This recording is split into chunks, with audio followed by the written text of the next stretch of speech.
Hello super hero lovers, একটা insider report অনুযায়ী ডুমসডের একটা বড়সড় প্লট লিক হয়ে গেছে বা সেটা ইনসাইডারের তরফ থেকে কনফার্ম করা হয়েছে। মানে তারা অ্যাকচুয়ালি এই জিনিসটাকে পোস্ট করেছে নিজেদের টুইটার অ্যাকাউন্টে, মানে এক্সে। আর তারপরে সেটা অনেক বেশি শেয়ার হয়, রেডিটে সেটা দেখতে পাওয়া যায় এবং সেটা বিভিন্ন জায়গায় সার্কুলেট হতে থাকে। তো আমাকেও দেখে সেটা একেবারে অরিজিনাল ডুমসডের প্লটের মতনই লেগেছে। মানে খুব সুন্দরভাবে একটা প্লট, যেটা নিয়ে আজকের এই ভিডিও, যে কাহিনী কেমন হতে পারে ডুমসডের। তবুও ভিডিও শুরু করার আগে আমি আপনাদের জানিয়ে রাখি যে এটা হচ্ছে একটা লিক বা ইনসাইডারের তরফ থেকে কনফার্ম করা, বা যা কিছু বলবেন ইনসাইডাররা কনফার্ম না করলেও সেই ইনসাইডারের তরফ থেকে এটা পোস্ট করা হয়েছে। তো এটাকে আমরা একটা রুমার বা লিক হিসেবে ট্রিট করব। তো সে যাই হোক, চলুন জেনে নেওয়া যাক যে ডুমসডের স্টোরি কেমন হতে পারে।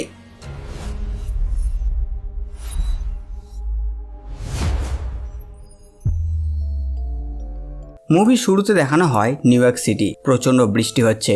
আর সেই সময় দেখা যায় আমাদের ফ্রেন্ডলি নেভারহুড স্পাইডারম্যান বিল্ডিং এর পাশ দিয়ে সুইং করতে করতে এগিয়ে যাচ্ছে। আর ঠিক তখন তার স্পাইডার সেন্স কিছু সেন্স করে আর সে থেমে যায়, কারণ সে কিছু অস্বাভাবিক ফিল করেছে। এরপর সে নিজের মাস্ক খুলে ফেলে আর তখন আমরা জানতে পারি এই স্পাইডারম্যান আসলে টবি ম্যাগুয়ারের স্পাইডারম্যান। মাস্ক খুলে স্পাইডি আকাশের দিকে তাকায়। আসলে সেদিন নিউ ইয়র্কের আকাশ বাকি দিনের মতো নর্মাল ছিল না, বরঞ্চ সেটা হয়ে গেছিল পুরো লাল। আর সেই লাল আকাশের মাঝে দেখা যাচ্ছে আর একটি বড় গ্রহকে, যেটা আসলে আর একটি পৃথিবী। আর সেটা দ্রুত স্পাইডারম্যানের পৃথিবীর দিকে এগিয়ে আসছে।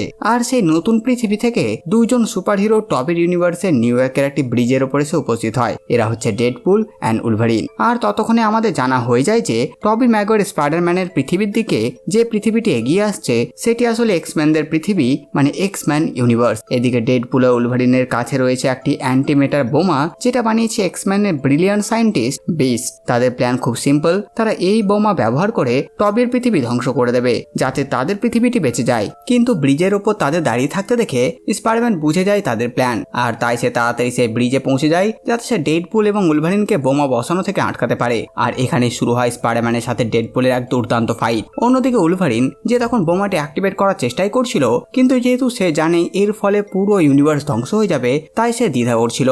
আর এদিকে লড়াই ততক্ষণে স্পাইডারম্যান প্রায় জিতেই যাচ্ছিল, কিন্তু ঠিক তখনই উলভারিন সেই বোমাটি বসিয়ে দেয়। তারপর ডেডপুল ও উলভারিন একটি টেম্প্যাড ব্যবহার করে সেখান থেকে পালিয়ে যায়। আর কিছুক্ষণের মধ্যেই অ্যান্টিমেটার বোমাটি ব্লাস্ট হয়, আর সেই ব্লাস্টের ফলে পুরো পৃথিবীটাই ধ্বংস হয়ে যায়। অন্যদিকে সেই ধ্বংসলীলা দূর থেকে নিজের ইউনিভার্স থেকে দেখছিলেন প্রফেসর এক্স, কিন্তু তার আর কিছু করার ছিল না, কারণ এই পরিস্থিতিতে একটি ইউনিভার্সকে বাঁচাতে হলে আরেকটি ইউনিভার্সকে ধ্বংস করতেই হবে।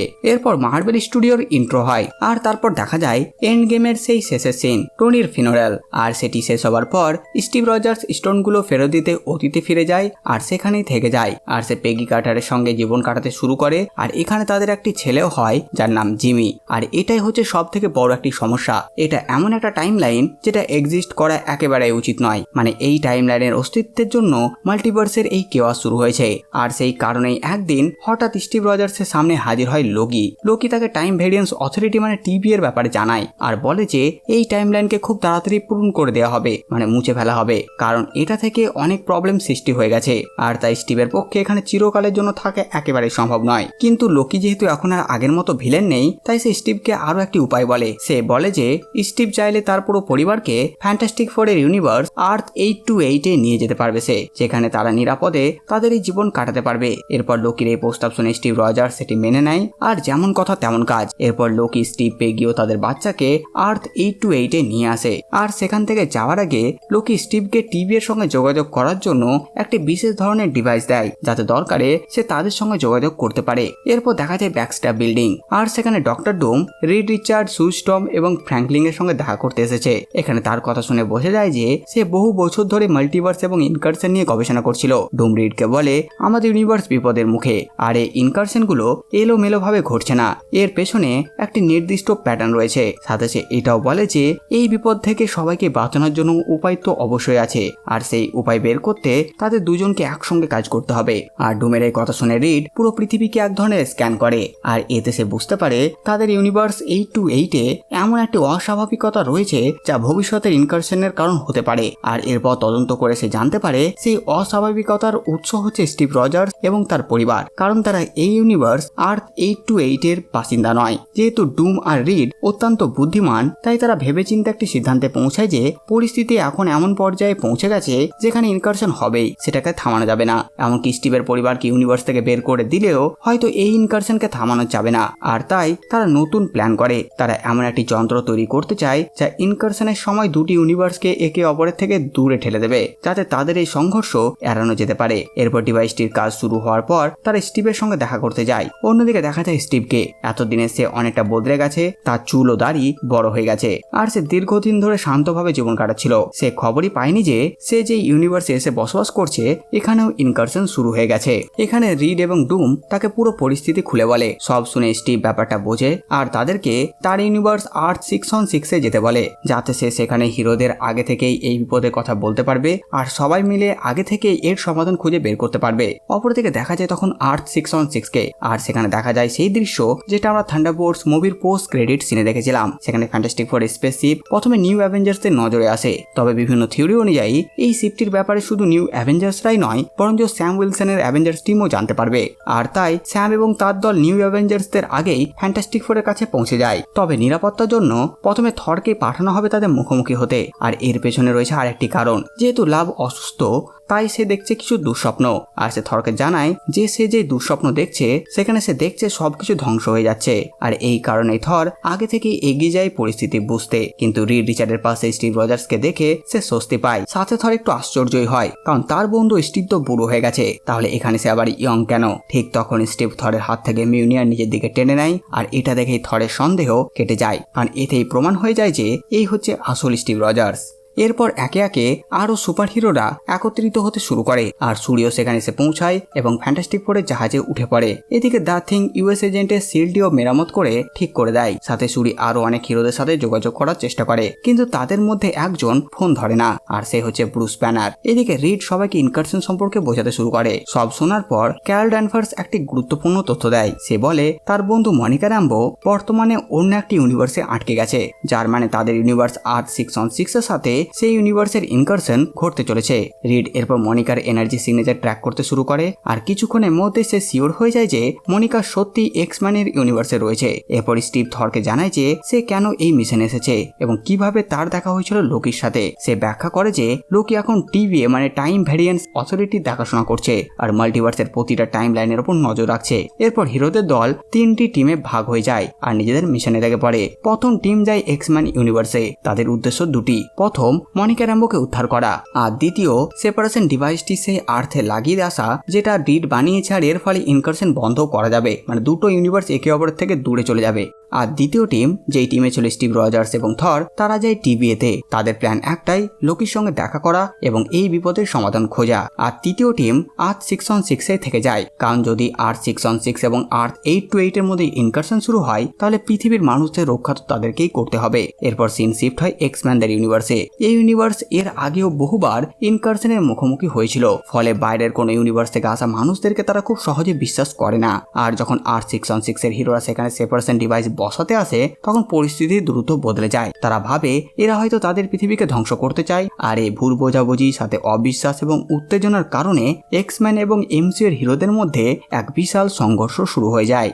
এরপর শুরু হয় একের পর এক দারুণ superhero versus superhero fight scene. Cyclops fight করে স্যাম উইলসনের সাথে, ইয়েলেনা বেলোভা লড়াই করে মিস্টিকের সঙ্গে, আর এই লড়াইয়ের মাঝখানে মিস্টিক নিজের রূপ বদলে ইয়েলেনার রূপ নিয়ে নেয়, ফলে পরিস্থিতি আরো জটিল হয়ে যায়। অন্যদিকে গ্যাম্বিটের সাথে ফাইট হয় সাংচির, আর ডেডপুল লড়াই করে রিড রিচার্ডের সঙ্গে। লড়াই যত এগোতে থাকে পরিস্থিতি ততই বিপজ্জনক হয়ে ওঠে, আর এক পর্যায়ে মিস্টিক প্রায় ইয়েলেনাকে হত্যা করেই ফেলছিল। আর ঠিক তখন এইসব দেখে বব রেনল্ডস নিজের উপর নিয়ন্ত্রণ হারিয়ে ফেলে আসে হয়ে যায় সেন্ট্রি। এই অসীম শক্তির ফলে চারিদিকে শুরু হয়ে যায় ধ্বংসলীলা। তবে অনেক কষ্টে প্রফেসর এক্স তাই সাইকিক পাওয়ার ব্যবহার করে সেন্ট্রিকে শান্ত করতে সক্ষম হয়, যদিও এর মধ্যেই সেন্ট্রি অনেক কিছু ধ্বংস করে ফেলেছিল। আর এই পরিস্থিতি তখন নিয়ন্ত্রণে আসে যখন দুই পক্ষই বুঝতে পারে যে তাদের এই যুদ্ধ চালিয়ে যাওয়ার কোনো অর্থই নেই, তাই তারা মিটিং করার সিদ্ধান্ত নেয়। এরপর রিড রিচার্ড তার পুরো প্ল্যান ব্যাখ্যা করে এবং শেষ পর্যন্ত দুই পক্ষই সেই প্ল্যানে সম্মত হয়। কিন্তু ঠিক তখনই এক নতুন বিপদ এসে হাজির হয়। হঠাৎ করে এক্স ম্যানশনের উপর আক্রমণ শুরু হয়, আর এই আক্রমণ চালায় সেন্টিনেলস। তখন সাইক্লপ এবং অন্য সব মিউট্যান্ট তাদের থামানোর চেষ্টা করে, কিন্তু এই সেন্টিনেলগুলো ছিল আগের থেকে অনেক আলাদা, কারণ তাদের চারপাশে একটি ম্যাজিক্যাল গ্রিন এনার্জি দেখা যাচ্ছিল। এদিকে তখন প্রফেসর এক্স এবং ম্যাগনেটো ঠিক করে যে তারা দুজনে মিলে সেন্টিনেলসের সাথে লড়াই করবে। এরপর সিন শিফট হয় আর দেখা যায় টিভিএ, যেখানে থর আর স্টিভ রজার্স পৌঁছে গেছে আর তারা দেখে ভয়াবহ একটি দৃশ্য, পুরো টিভিএ ধ্বংসস্তূপে পরিণত হয়েছে। এরপর তারা যখন লোকিসের থ্রোনের দিকে এগিয়ে যায় তখন তারা দেখতে পায় যে ডক্টর ডুম ইতিমধ্যেই সেখানে পৌঁছে গেছে, আর শুধু তাই নয়, সে লোকির সমস্ত শক্তি শোষণ করে নিয়েছে। আর যখন সে স্টিভ আর থরকে তার দিকে আসতে দেখে তখন সে তাদেরই সামনে লোকিকে মেরে ফেলে। আর লিক অনুযায়ী সে লোকির মেরুদণ্ড শরীর থেকে ছিঁড়ে ফেলবে, যেটা অনেকটা কমিক্সে যেভাবে ডুম একসময় থ্যানোসকে হত্যা করেছিল ঠিক সেম। এই দেখে স্টিভ এবং থর দুজনেই একসাথে ডুমের উপর ঝাঁপিয়ে পড়ে, কিন্তু ডুমের শক্তি এতটাই বেশি ছিল যে সে কয়েক মুহূর্তের মধ্যেই দুজনকে হারিয়ে দেয়। আর তখন রিভিল হয় আরো একটা বড় টুইস্ট, ডুম অনেক আগেই ফ্র্যাঙ্কলিন রিচার্ডকে নিজের পক্ষে নিয়ে নিয়েছিল এবং বর্তমানে তার হাতে থাকা বিপুল শক্তির একটি বড় অংশ আসলে ফ্র্যাঙ্কলিনের ক্ষমতা থেকে এসেছে। এরপর ডুম থরের একটি হাত কেটে ফেলে, আর এটাও কমিক্সের সাথে মিলে যায়, কারণ কমিক্সে থরের মেটাল হাতও ছিল। আর এরপর সে থরকে ছেড়ে দিয়ে স্টিভ রজার্সকে বন্দি করে আর ল্যাটভেরিয়া নিয়ে যায়। আর থর কোনো মতে সেখান থেকে পালিয়ে বাঁচে এবং পৌঁছে যায় এক্সম্যানদের ইউনিভার্সে। সেখানে তখনও সেন্টিনেলসের সাথে যুদ্ধ চলছিল। শেষ পর্যন্ত ম্যাগনেটো নিজেকে স্যাক্রিফাইস করে এবং থরের সেখানে আসার কারণে হিরোরা পরিস্থিতি নিজেদের নিয়ন্ত্রণে আনতে সক্ষম হয়। সেন্টিনেলদের সাথে যুদ্ধ শেষ হওয়ার পর থর সবাইকে একত্রিত হওয়ার জন্য আহ্বান জানায়। সে এখানে সবাইকে মোটিভেট করার জন্য একটা ভাষণও দেয়। সে বলে ডক্টর ডুমি হচ্ছে আসল শত্রু এবং এখন সমস্ত ইউনিভার্সের হিরোরা এক হয়ে কাজ করা ছাড়া আর কোনো পথ নেই। এরপর সব হিরোরা একসাথে প্ল্যান করে যে তারা ইউনিভার্স 828 এর ল্যাটভেরিয়াতে যাবে এবং স্টিভ রজার্স ও ফ্র্যাঙ্কলিনকে উদ্ধার করবে। এদিকে ল্যাটভেরিয়ায় ডক্টর ডুম স্টিভকে তার বিশাল প্রাসাদ ঘুরিয়ে দেখায়। সেখানে অসংখ্য পরিচিত চরিত্রের ক্যামিও দেখা যায়, যেমন সেখানে উপস্থিত ছিল ডক্টর স্ট্রেঞ্জ, ক্লেয়া এবং স্কারলেট উইচ।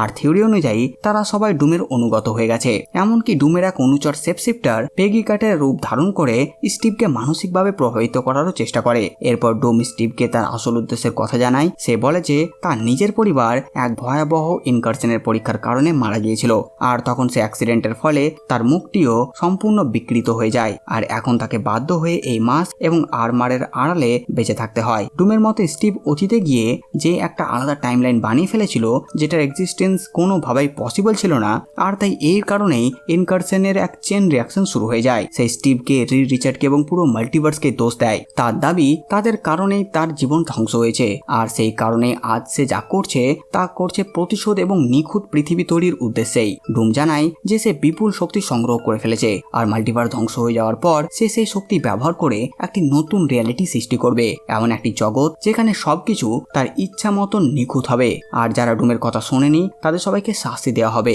এরপর ডুম নিজের মুখোশ খুলে ফেলে, আর সেটা থেকে স্টিভ রজার্স হতবাক হয়ে যায়, কারণ ডুমের বিকৃত চেহারাটি টনি স্টার্কের মতন দেখতে। এরপর ডক্টর ডুম নিজের প্রতিশোধ নেওয়ার জন্য স্টিভ রজার্সের সামনে তার ছেলে জিমিকে হত্যা করে, আর এখান থেকে শুরু হয়ে যায় মুভির ক্লাইম্যাক্স। আর এই বিশাল যুদ্ধের আগে থর ওডিনের কাছে প্রার্থনা করে, আর তার প্রার্থনার জবাবে ওডিন ভ্যালহেলা থেকে নিজের ঐশ্বরিক সেনাবাহিনী পাঠিয়ে দেয়, যার মধ্যে জেন ফস্টার এবং হেমডালও ছিল। এরপর অ্যাভেঞ্জার্স, নিউ অ্যাভেঞ্জার্স, এক্সম্যান, ওয়াকান্ডার যোদ্ধারা, থর এবং তার ঐশ্বরিক বাহিনী সবাই একসঙ্গে ডক্টর ডুম ও তার সেনাবাহিনী সাথে ডুম বটের উপর ঝাঁপিয়ে পড়ে। এদিকে এই ভয়ঙ্কর যুদ্ধের মাঝে আর 616 এবং আর 828 এর মধ্যে ইনকারশন শুরু হয়ে যায়। দুই রিয়ালিটি ধীরে ধীরে একে অপরের দিকে এগিয়ে চলে। তখন এই বিপর্যয়কে আটকাবার জন্য সেন্ট্রি নিজের শক্তি দিয়ে দুটো রিয়ালিটিকে আটকে রাখার চেষ্টা করে। সে যেন নিজের দুই হাতে করে দুটি ইউনিভার্সকে থামিয়ে রাখার চেষ্টা করছে। অন্যদিকে রিচার্ড ততক্ষণে তার তৈরি লাইফ ট্র্যাপ নিয়ে সেখানে উপস্থিত হয়। তার এই লাইফ ট্র্যাপটার নাম হচ্ছে দ্য আর্ক। কমিক্সের মতন এটার উদ্দেশ্য সেম, যাতে ইনকারশনের আগে কিছু মানুষকে বাঁচিয়ে রাখা যায়। রিড হিরোদের মধ্যে কয়েকজনকে সে আর্কে উঠে আসতে বলে, কিন্তু যেহেতু সময় ছিল খুব কম তাই পরিস্থিতি এত দ্রুত খারাপ হয়ে যায়, ফলে খুব বেশি হিরোরা সে আর্কে উঠতে পারে না। এদিকে আর 616-এও অনেক সুপারহিরো ইনকারশনের সময় সাধারণ মানুষদের বাঁচানোর কাজে ব্যস্ত ছিল। অন্যদিকে ইয়াং অ্যাভেঞ্জার্সদের টিম নিজেদের একটা প্ল্যানও করেছিল, কিন্তু শেষ পর্যন্ত কোনো প্রচেষ্টাই সফল হয় না তারাও। অবশেষে ইনকারশন ঘটে যায়, আর তার ফলেই পুরো মাল্টিভার্স ধ্বংস হয়ে যায়। এরপর দেখা যায় এক বিশাল শূন্যতার মধ্যে শুধু ডক্টর ডুম দাঁড়িয়ে আছে। সে লোকি এবং ফ্র্যাঙ্কলিনের কাছ থেকে চুরি করা শক্তিগুলো ব্যবহার করে একটি সম্পূর্ণ নতুন পৃথিবী সৃষ্টি করে, আর সেই নতুন জগতের নাম দেওয়া হয় ব্যাটেল ওয়ার্ল্ড। এরপর পর্দায় একটি লেখা ভেসে ওঠে, যেখানে বলা হয় ডুম ব্যাটেল ওয়ার্ল্ড কেমন ভাবে তৈরি করেছে যাতে সেখানে বসবাসকারী কেউই কখনো মনে করতে না পারে যে এর আগে অন্য কোনো রিয়ালিটি বা ইউনিভার্সের অস্তিত্ব ছিল। সে ধ্বংস হয়ে যাওয়া সব চরিত্রকে আবার ফিরিয়ে আনবে, তবে নতুন পৃথিবীর সাধারণ নাগরিক হিসেবেই। আর সেই জগতে ডুমই হবে সবার ঈশ্বর। আর শুধু তাই নয়, ব্যাটেল ওয়ার্ল্ডের রাজা হবে ডুম নিজেই। এরপর আসে মুভির প্রথম পোস্ট ক্রেডিট সিন। সেখানে দেখানো হয় ডুমের বিশাল দুর্গ, আর সেখানে দেখা যায় থর কর্পসদের, আর দুর্গের বাইরে পাহারা দিচ্ছে গ্যালাক্টাস। এরপর দুর্গের ভেতরে সিন দেখা যায়, সেখানে সিংহাসনে বসে আছে ডক্টর ডুম, আর তার ডান পাশে দাঁড়িয়ে আছে ডক্টর স্ট্রেঞ্জ, আর বাম পাশে আছে সুইস্টম এবং ফ্র্যাঙ্কলিন, যারা এখন ডুমের পরিবারের অংশ হয়ে গেছে। আর এই রিপোর্ট অনুযায়ী মুভিতে দ্বিতীয় পোস্ট ক্রেডিট সিনও থাকবে। তো বন্ধুরা, এই পুরো প্লট পড়ে আমি নিজেও অবাক, সাথে অনেক প্রশ্ন মনে জেগে উঠেছে, যেগুলো নিয়েও পরে আলোচনা হবে। যেহেতু মুভি এখনো মুক্তি হয়নি, তাই এটা জাস্ট একটা রুমার লিকের মতন ট্রিট করা উচিত। তাছাড়া এত বড় একটা প্লটে কিছু না কিছু তো সত্যিই মিলে যাবেই, পুরো হুবহু না মিললেও কিছুটা মিলে যেতেও পারে। তো সেই নিয়ে আর কথা বাড়াবো না। তো বাস বন্ধুরা, এই ভিডিওতে বাস এতটুকুই। আপনারা কমেন্ট করে জানান ভিডিও আপনাদের কেমন লাগলো। সাথে সাথে আমার এই কাজ আপনাদের ভালো লাগে, ভিডিওটি লাইক, চ্যানেলকে সাবস্ক্রাইব করে দেবেন। তো আমি আসছে একটা নতুন ভিডিও নিয়ে, আমি প্রিন্স সালমান, আর আপনারা দেখছিলেন বাংলা কমিক্স।